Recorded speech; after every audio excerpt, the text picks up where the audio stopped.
র্যাব-2 একটি আভিযানিক দল এবং পাসপোর্ট অফিসের ঊর্ধ্বতন কর্মকর্তাদের সমন্বয়ে আমরা একটি অভিযান পরিচালনা করি। সেই অভিযানে আসলে আমাদের দালালদের দৌরাত্ম্য প্রতিরোধে মূলত অভিযানটি পরিচালিত হয়।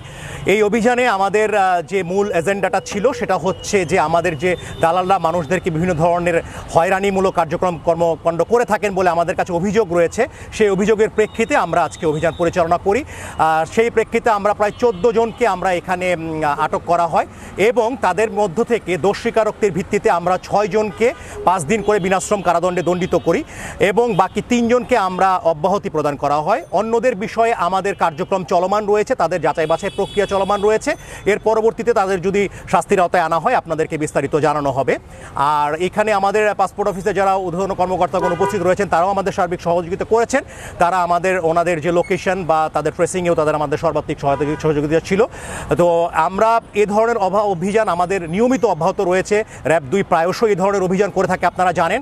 তো এই ধরনের অভিযান আমাদের চলমান থাকবে এবং আমরা আশা করি যে আমরা যে দালালদের যে দৌরাত্ম্য সেটা প্রতিরোধে সক্ষম হব। ধন্যবাদ আপনাদেরকে। একটু জানতে চাই যে এইরকম